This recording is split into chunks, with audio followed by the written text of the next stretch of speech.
Hello, students. This is the endocrine system. So, if you look at this graphic, you'll get to see a bunch of different hormones and the glands they come from. And if you look to the left, you'll see the endocrine system. So, let's talk about it a little bit. If you look at the endocrine system, it's a little bit different from most systems. If you think about, say, the skeletal system, it's bone connected to bone, connected to bone, and so on. If you think about the muscular system, it's muscle after muscle after muscle. Cardiovascular, same thing. But if you look at the endocrine system, it's different. It's a bunch of tiny little isolated glands. They're not connected to each other in any way except through the circulatory system. Some are up in the brain, some are in the neck, the chest, the abdomen, and so on. Well, the endocrine system is one of the two main regulatory systems in the body. And we've covered the nervous system. So let's review just a little bit. If you look about the nervous system, remember the way it works is through chemical and um, electrical impulses. It works by action potentials. Remember, action potentials travel down the surface of the neuron and they get to the end, and then we get the release of a neurotransmitter.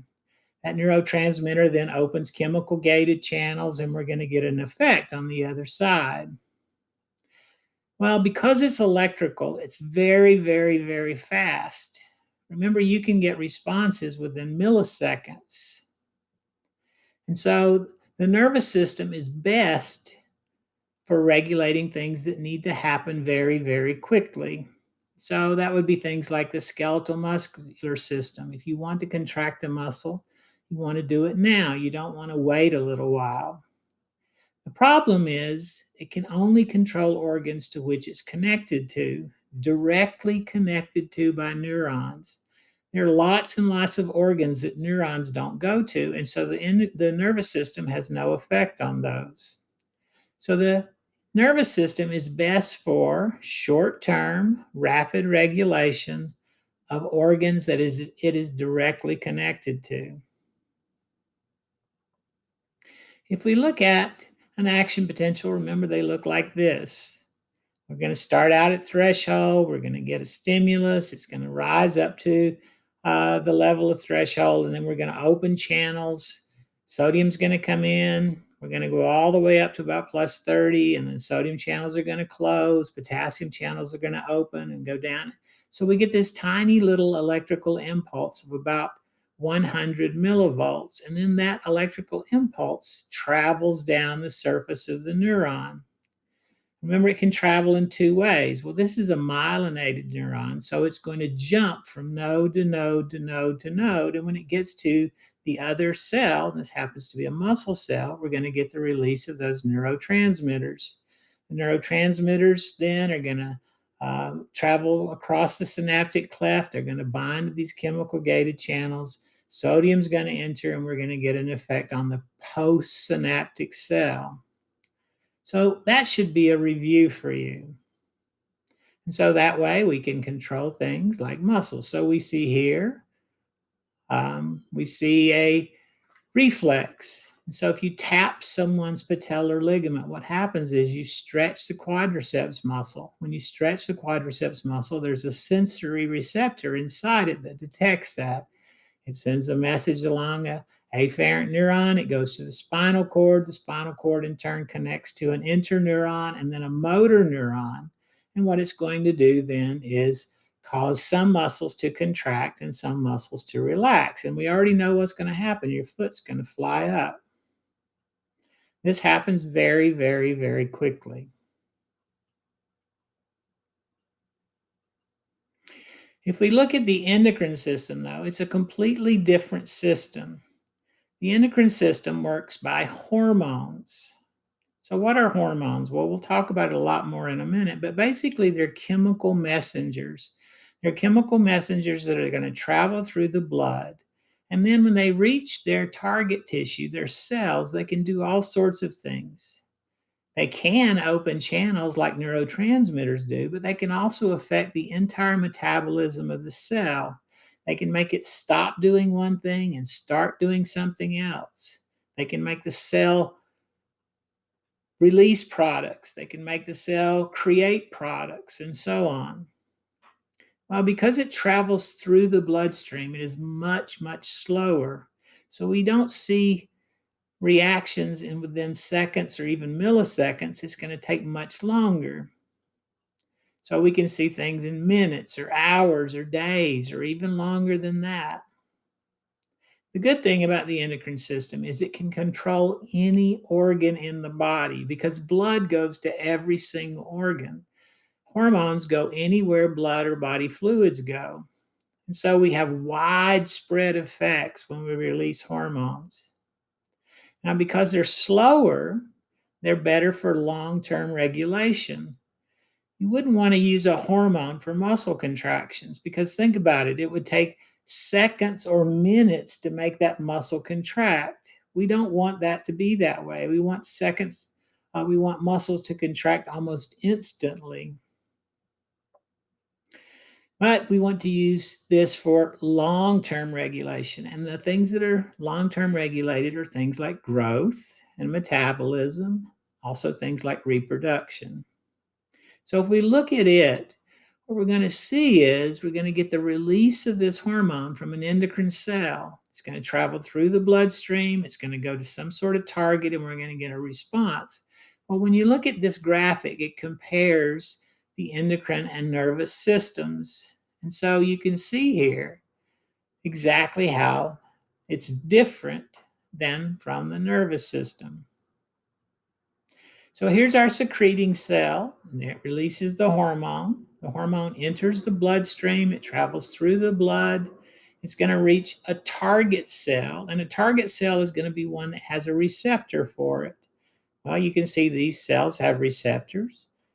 The hormone will then leave the bloodstream, enter the interstitial fluid, and then bind to the receptor on the target cell. And then it's going to produce responses inside that target cell. So, what is a hormone? Well, as I said before, a hormone is a chemical substance secreted by cells into the extracellular fluids, and then they're going to travel. They're going to travel with the blood or body fluids to reach their target. Once they reach their target and bind to the receptors, we're going to see a response in those target cells. Well, here's a bunch of hormones. And so you can see epinephrine, and then you see the stimulant for its release. Well, that can be things like stress, or it can be things like exercise, and so on. Well, it has a lot of targets, but one of the target tissues is skeletal muscle. And what it's going to do at skeletal muscle is it's going to provide more energy. So we're going to break down glycogen so that we can create ATP. If you look down the list, you'll see growth hormone, testosterone, cortisol. These are all hormones. They all have a stimulant for release, they all have a target tissue, and they all produce some sort of response. Not all hormones are exactly the same. So, to make them a little easier to talk about, we classify them. And there are three ways to classify hormones. One is how far away is the target tissue? It can be really close or it can be quite far. Another one is what is the chemical structure of this hormone? What's it made of? What does it look like? And then the last is by its solubility. What will it dissolve in? Does it dissolve in water or does it dissolve in something like a lipid? So let's look at these. Let's look at distance to target first. Well, there are three categories here. The three categories are autocrines, paracrines, and endocrines. If we look at an autocrine, the word crine means to secrete. Auto means self. So an autocrine secretion secretes for itself. In other words, the chemicals that are released have their effect on the same cell that secreted them. You can see that in this picture. So here's the autocrine. There's the release of it. It turns right around. There's a receptor on the same cell. So these are self-stimulating cells. If we look at a paracrine, para means next to or beside, crine means to secrete. So these cells secrete to affect the cells nearby. So this is a local hormone. It's a locally acting chemical that affects the cells that are very close by. And if we look at the graphic for that, you can see it here. These cells are only a few millimeters away from each other. The hormone does not enter the bloodstream. It stays in the interstitial fluid and it travels from one cell through the interstitial fluid to an adjacent cell, one nearby. So that's a paracrine secretion. So both autocrines and paracrines are considered local hormones. Local hormones are important, but we're not going to spend much time talking about them. Remember, the title of this chapter is Endocrine. And so let's look at the endocrine secretions. So endocrines have a target tissue that is far away. And in order to get there, the hormone must enter the bloodstream. And so if we look at the graphic for it, you can see it to the far right. It's released from a secreting cell. It enters the bloodstream. So it could be released from a gland near the brain, and the target tissue could be at your feet. So in order to get from the brain down to the feet, it has to travel through the bloodstream. So it travels through the bloodstream. When it gets to where it's going, it leaves the bloodstream, enters the interstitial fluid around the target cell, and then binds with a receptor. So take a second and look at these three different types of hormones. Again, autocrines and paracrines are called local hormones, and we're not going to talk about them very much. But the other hormones are called endocrine hormones, and that's what we're going to spend time talking about. So that's one way to classify hormones. Here's another graphic basically showing the same thing. Another way to classify hormones is based on their chemical structure. What are they made out of? What do they look like? So if you look at chemical structures, there's basically three different types. One type of hormone is called amino acid-based hormones. In other words, they're built or created by stringing amino acids together. Now, depending on how many amino acids we're talking about, we can have subcategories. If it's just one or two, it's called an amine. If it's several, all the way up to 100, it's called a peptide. If it's more than 100, it's called proteins. So these are all amino acid-based hormones. They're just different links or chains of amino acids. There's also a special one, which we'll come back to a little bit later on, which is called thyroxine.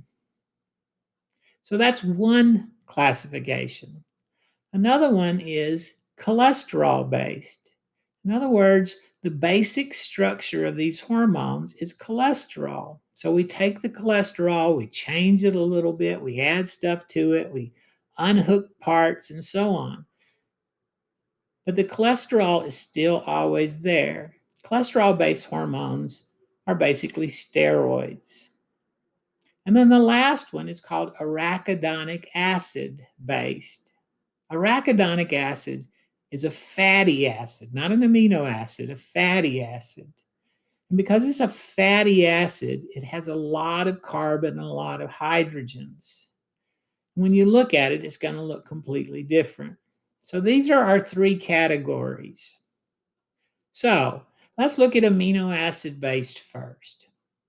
Well, in order to do that, we first have to know what an amino acid is. There are 22 naturally occurring amino acids. They all have something different about them. What makes them different is called the R group. That's the only part that varies, the R group. All of the rest of the amino acid is exactly the same across all 22. They all have a carbon right in the center, so it's called a central carbon. That's what the R group is attached to. And then extending from that central carbon on one side is an amine or amino. Look at it, it's a nitrogen with hydrogens. Extending from that central carbon on the other side is what's called a carboxyl or a carboxylic acid. It's a carbon with a double bond O and a regular bond O.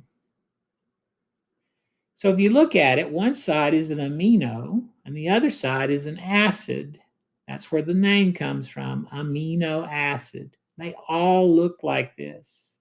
So when we look at it, there again, central carbon, there's our amine on the left, there's our carboxylic up at the top, there's our R group at the bottom. And here are a bunch of amino acids. Look and see if you can find the amino acid basic structure in every one of them. Now, not all the carbons are labeled here. Everywhere there's a sort of a bend in a line or an angle created, there's a carbon sitting there. But still, you should be able to find the amine, that's an NH2, and the carboxylic acid, that's a COOH. And look, at the bottom of every one of these pictures, that's what we see. What's sticking up or sticking off is the R group.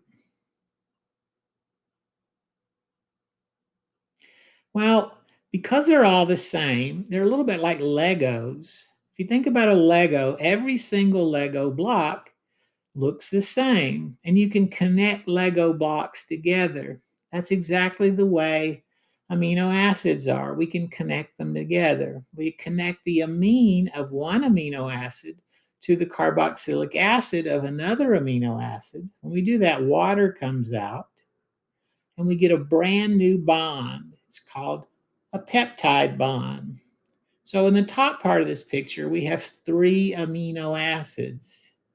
In the bottom part, they're all hooked together, so it's not 3 amino acids anymore. This is a peptide.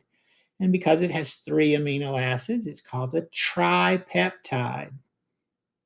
If we had 4, it would have a different name. If we had 10, it would have a different name. But the connections would be exactly the same.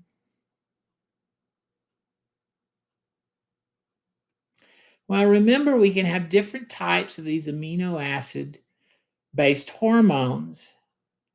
And one way to have an amino acid based hormones is just to either have 1 or maybe 2 amino acids that we've hooked together or we've changed in some way. And what we see when we see that or do that is we see different hormones. One of these hormones is melatonin. You may have heard of melatonin. We talked about it in A&P1. Remember, melatonin has something to do with sleep patterns, but it's one amino acid that's been created or changed in just a little bit. Remember, we said there was a hormone called thyroxine. Thyroxine is 2 amino acids that are hooked together, and then it has iodines attached to it. We typically call this T3 and T4. The 3 and the 4 tell you how many iodides are attached to it. And then the amines are things like the catecholamines, which are things like epinephrine and norepinephrine. Sometimes we call those adrenaline and noradrenaline. But here you can see that. So here's some amino acid derivatives. These are small molecules. And look what's happened. We've taken a single amino acid, in this case to the far right, tryptophan, and we changed it just a little bit and we created melatonin. Or if you look to the left, we've taken tyrosine and we've either just changed it a little bit and we created epinephrine or norepinephrine or dopamine, or we hooked 2 of them together and added iodides and created thyroxine or T4. Look at it and find the iodides on here and count them. There are 4 of them.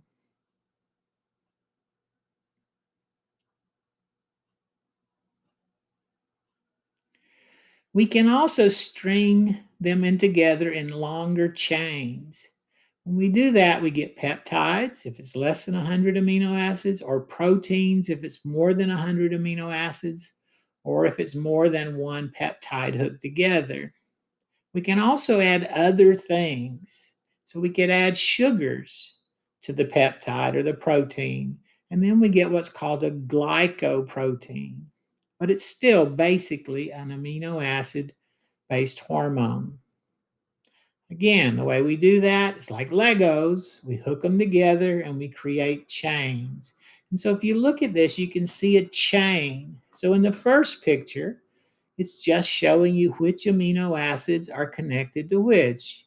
And look, it starts with the red one. That's methionine, glycine, arginine, isoleucine, and so on. If we were to count all those, we could decide whether this is a peptide or a protein. And if we looked to see if there was something else attached, we might realize it was a glycoprotein. Well, this is like a long piece of thread or yarn. But what happens is, just like yarn tends to, it tends to wad up. Remember, there are R groups on each of these amino acids, and they interact with each other. Some pull closer to each other, some push away, and we create shapes. And so you can see these different shapes. They become very, very complex. And it's actually the shape that's the most important thing. These are going to have to fit into a receptor, and it fits like a lock and a key. So this key has to be the right shape. If we change just a couple amino acids, the shape may change and the hormone may not work anymore. So here are some of those hormones. So if we look at peptide hormones, these chains of amino acids, if we look over, you'll see things like from the pituitary gland, you'll see thyroid stimulating hormone or follicle stimulating hormone. From the kidneys, you'll see EPO or erythropoietin and so on. If you look at just short chains of amino acids, we have things like ADH and oxytocin. We have all sorts of things. Longer chains are things like insulin.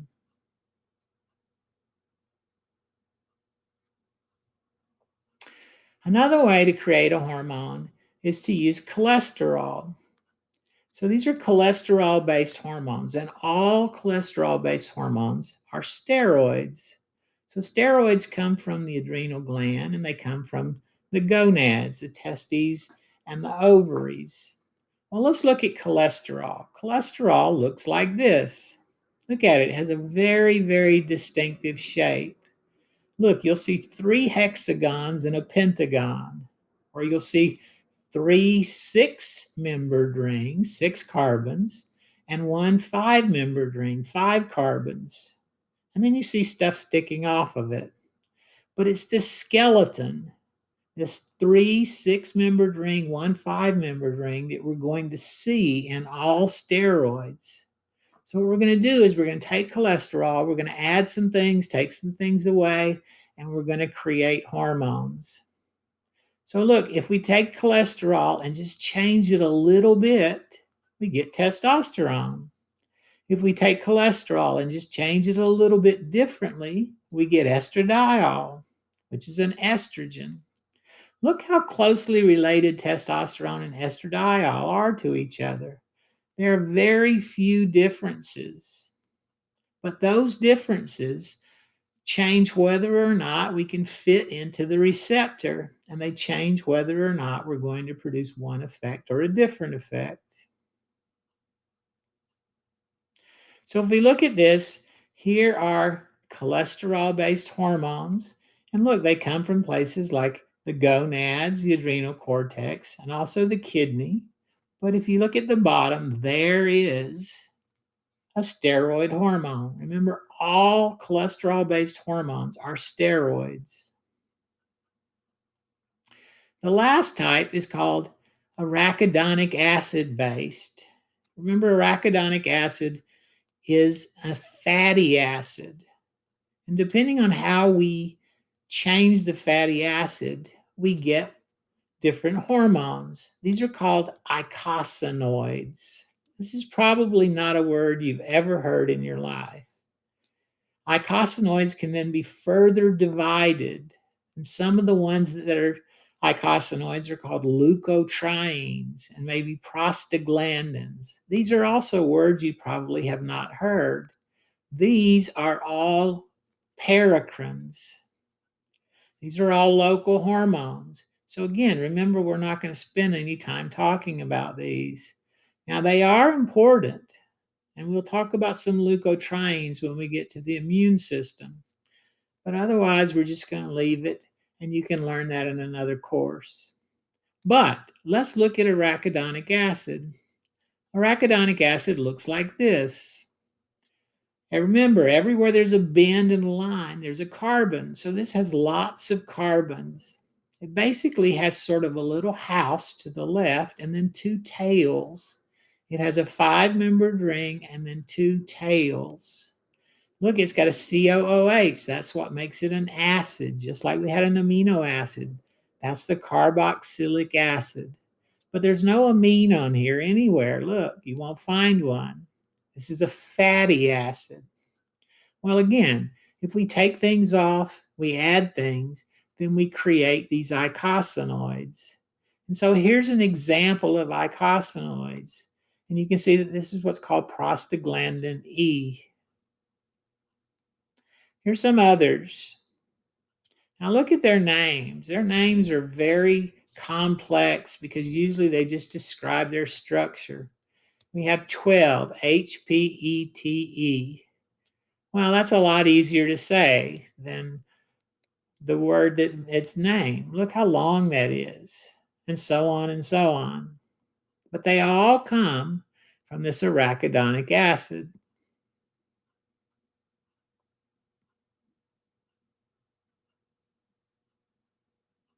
So that's how we classify hormones based on their chemical structure. There's a third way to classify hormones, and this is based on their solubility. What will they dissolve in? Well, there are only two possibilities. They're either water soluble or lipid soluble. Well, water soluble hormones are all of the amino acid based hormones, all of them. So if it's an amine, if it's a peptide, if it's a protein, if it's a glycoprotein, it's going to be water soluble. Lipid soluble ones are steroids and icosanoids. And then there's one exception to the amino acid based hormones being water soluble, and that is thyroxine.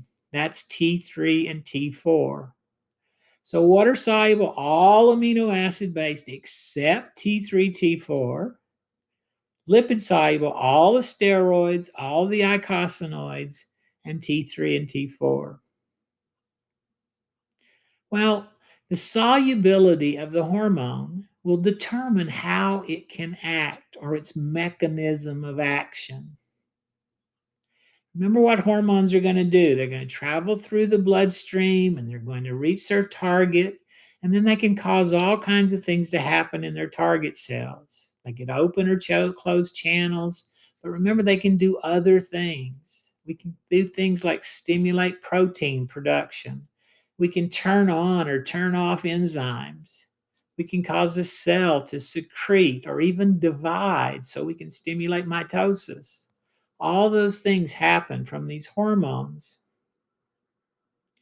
But in order for that to work, they have to reach the cell and then they have to interact with the cell. Well, it's very, very different the way they interact with the cell depending on if they're lipid soluble or water soluble. If they're water soluble hormones, the way they work is through what's called a second messenger. And a good way to think about it, it's almost like a little relay race. If you think about a relay race, there's a baton, and you pass the baton from one person to the next until the race is finished. That's how water soluble hormones work. Lipid soluble hormones, on the other hand, work by what's called direct gene activation. Look at the way this sounds. Direct, that means they do it themselves. Gene activation, that means that they're going to have to go to where your genes are. They're going to have to go to the DNA, and then they're going to have to turn on or turn off genes.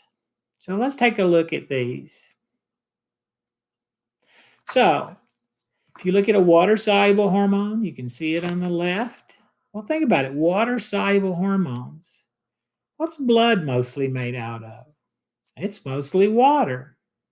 So water-soluble hormones travel through the blood without any help. They just dissolve in it. When they get to the target area, they leave the blood. But now there's a problem. Think about a cell. There's something surrounding a cell. It's a phospholipid bilayer. And water-soluble substances cannot cross this lipid bilayer. That means this hormone cannot enter the cell at all. What it has to do is pass the message.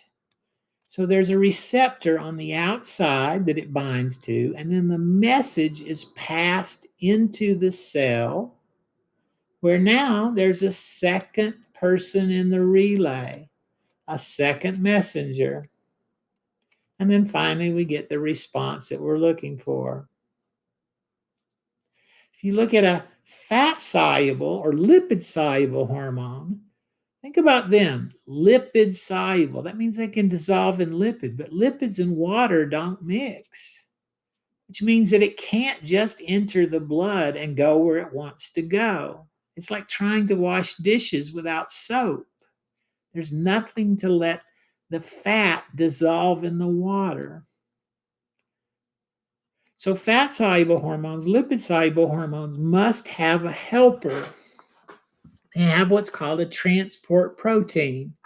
So that transport protein, which is a protein like we've already talked about, a long chain of amino acids, surrounds and helps the fat-soluble hormone to dissolve in the water.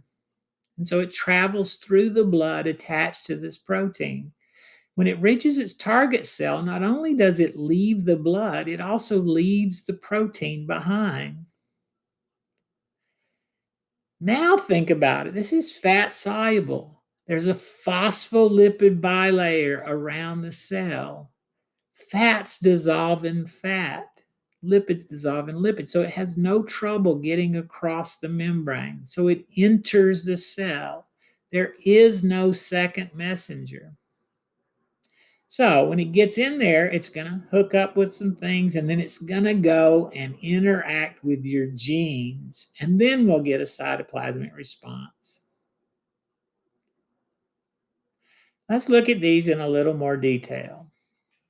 Let's look at water-soluble hormones first. Remember, all amino acid-based hormones, except T3, T4, are water-soluble. So for example, these are things like insulin, ADH, oxytocin, and so on.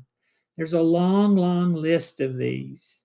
All amines, all peptides, all proteins, all glycoproteins, except T3, T4. They're all water soluble, which means they're all basically going to work the same way. They're going to work through a second messenger. Now, there are two different second messenger systems. One is called Cyclic Amp. Some people call it CAMP, but I don't. The C stands for cyclic because it's circular. AMP stands for adenosine monophosphate, kind of like adenosine triphosphate, ATP, but this only has one phosphate. So it's AMP. The other system is called the Pip2 system. And Pip2 stands for phosphatidylinositol phosphate, which you don't have to remember, but it's a component of the cell membrane. So let's take a look at these. Let's look at, first of all, the cell. There's our cell membrane. There's that phospholipid bilayer. Remember, water-soluble hormones, water-soluble substances, unless they're very tiny, cannot get through here. And so our water-soluble hormone must have a receptor on the outside. It cannot cross the membrane. It must have an extracellular receptor. So in this case, here's our hormone. It's that red triangle, and there's our receptor. It's that blue. And they hook up. And then remember, it's like a relay race. We're going to pass the baton to the inside of the cell where we'll get a response. It looks something like this. So if we take it 1, 2, 3, 4, 5, 6, let's look at it. So first of all, we have the hormone. That's that yellow triangle. And then we have our extracellular receptor. They hook up. What's going to happen then is sort of a chain of events. Again, a little bit like a relay race. One thing's going to cause something else to happen. Another thing's going to cause the third thing to happen, and then the fourth thing, and so on. And what we're going to get finally is we're going to get this huge cascade of cellular responses. If you look in the middle in there, you'll see cyclic AMP. That's that red dot. That's our second messenger. So let's look at it and see how it happens. So our first messenger is the hormone. That hormone is then going to bind to a receptor. It's connected to what's called a G protein. So if we look at our picture, there's our G protein. The G protein is only called that because of what it uses as an energy source. Doesn't really matter, but it's a G protein. And what we're going to do is we're going to activate the G protein. Once the G protein is activated, it's going to bind to an enzyme. The enzyme is called Adenylate Cyclase. So if we look here, you'll see there's our enzyme, that big purple oval. That's Adenylate Cyclase. And then that is going to become activated. When Adenylate Cyclase is activated, what it's going to do is produce cyclic AMP. And so if we look at the picture, you can see it's producing cyclic AMP. Remember, AMP is a little bit like ATP, and that's what it's made from. So think about ATP. It's adenosine triphosphate. It has 3 phosphates. Well, to make cyclic AMP, we're going to have to clip off, like with a pair of scissors, 2 of those phosphates. So we're going to remove 2 phosphates. It becomes AMP. And then this same enzyme is going to hook the ends of this molecule together to create a circle. So it's cyclic or circular AMP. That is our second messenger. What that cyclic AMP is going to do is it's going to activate a bunch of other enzymes. And those other enzymes are going to create the effects that we're going to see in the cell. So again, it looks like this. Here comes our hormone. We do not need a carrier. It's water soluble. It's going to bind with our extracellular receptor. That's going to act through a G protein. Once the G protein is activated, it'll activate adenylate cyclase. That in turn is going to take an ATP, chop 2 phosphates off, hook the ends together, and create cyclic AMP. Once cyclic AMP is created, the next thing is going to happen. We're going to activate a bunch of enzymes. The first set of enzymes are called protein kinases. And then protein kinases then will activate other enzymes. So we're going to get protein kinases, and then regular enzymes will be activated. You can see them here, enzyme 1 and enzyme 2. They're both activated. The way they're activated is a phosphate is added to them. When that happens, we can do something to the enzyme. We can make it become more active, but we can also make it become less active. Well, let's talk about that a little bit. How could that possibly work? Again, there's our protein kinase. There we're going to activate some, and we're going to inactivate others. So the easiest way to talk about this is to visualize it. So there's our enzyme. So remember, enzymes are proteins. They're all folded up. They're very complicated. And then they have this one special place. And it's this black triangle. This is called the active site. And in order for the enzyme to work, its ligand, the thing it's supposed to work on, has to fit into that active site. Well, look at this. The red triangle looks like it would fit very easily into that active site. And it's going to work very easily. So what do you think this hormone is right now? Is it working or not working? Is it off or is it on? Well, it's on because the active site is available and it matches the ligand.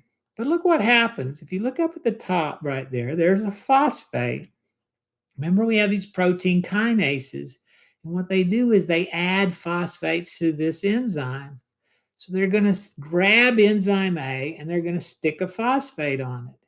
Well, look where they put it. The phosphate goes right here. Now look. Will it fit? Look, how did it look like before? It fit perfectly, just like that. So when the phosphate is not there, this enzyme is on. But look now, if we take that protein kinase, we put our phosphate on this enzyme, look where it is. It blocks the active site. So is this now off or on? Well, it's off. So cyclic AMP activated protein kinases. Protein kinases took a phosphate, put it on this enzyme, and turned this enzyme off. But let's look at a different enzyme. Let's look at this one. So if you look at enzyme B, there it is, and look at its active site, and look at its ligand. Do they look like they match? They don't match very well at all. If this were a key, do you think it could open that lock? It wouldn't. So right now, this enzyme is off. But again, here comes cyclic AMP. We're going to take protein kinases, turn them on, and the protein kinase is going to take that phosphate and put it on this enzyme. Look where it goes. It fills up that hole, and it makes this active site compatible with the ligand.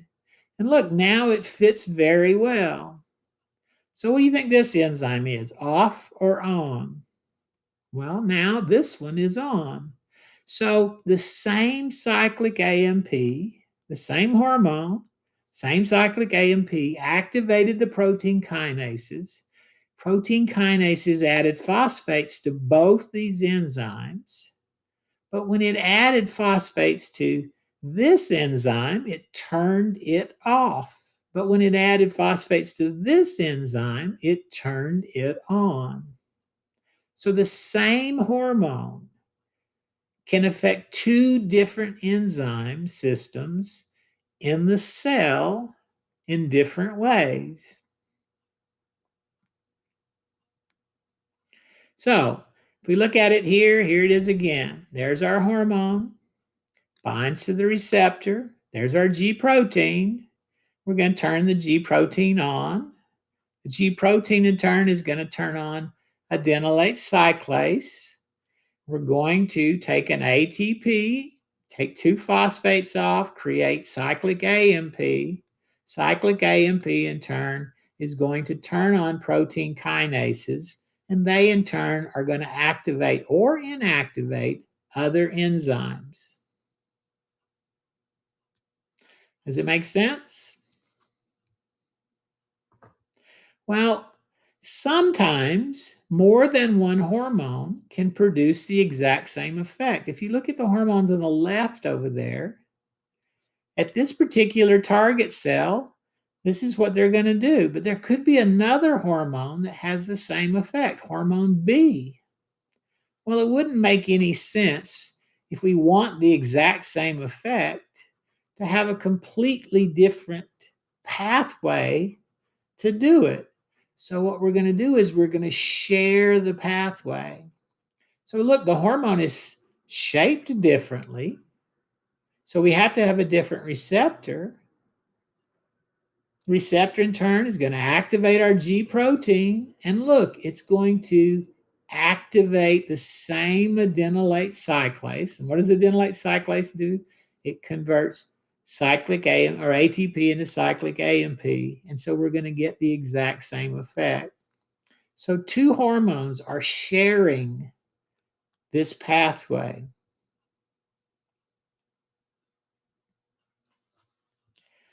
There's one other second messenger system. It's called the Pip2 system. So let's take a look at it. So PIP2, what's going to happen is the hormone is going to bind to a receptor. It's a different receptor. We're going to activate a G protein. It's a different G protein. And that G protein is going to, in turn, activate a different enzyme.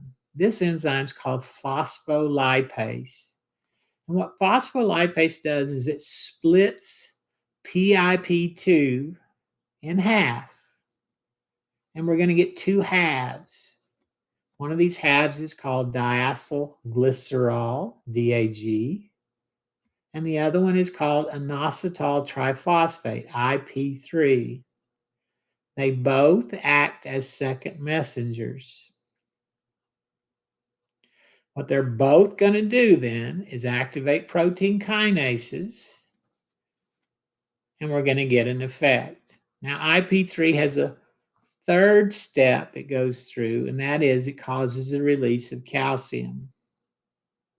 So let's look at it.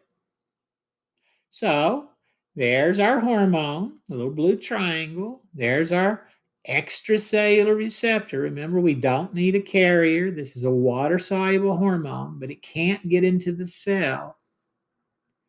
There's our extracellular receptor. It's going to work through a G protein again. It's a different G protein. But then what's going to happen is we're going to activate a different enzyme.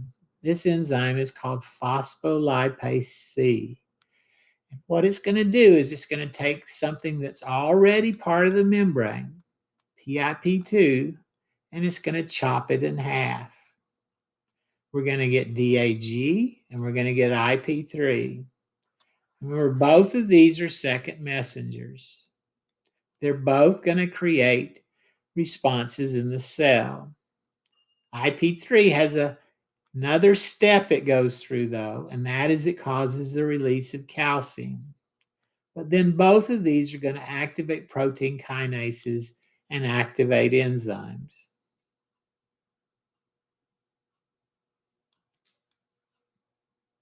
Let's look at that one more time. Here's our hormone. There's the receptor. Works through a G protein. We're going to activate an enzyme. That's phospholipase C.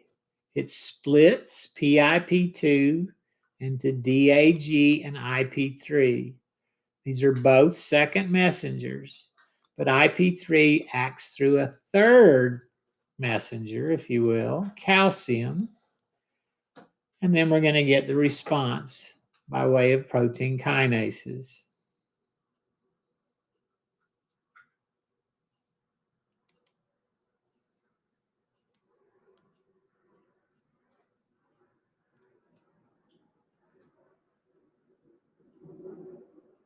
This is the checkers game where grandson and granddad will bond.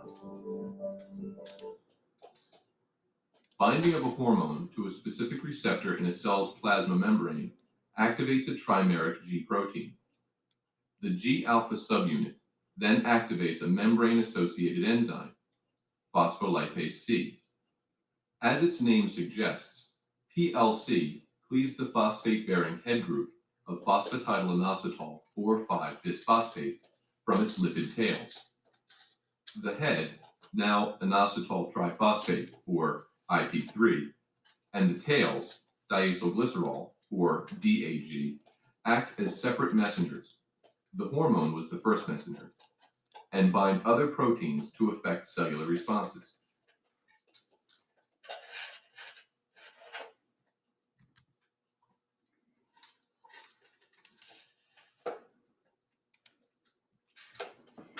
Hopefully you got that.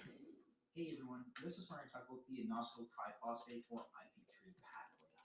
So the IP3 pathway involves a first messenger response leading to a second messenger response leading to a cellular response. And I'll get into more detail on what each of these mean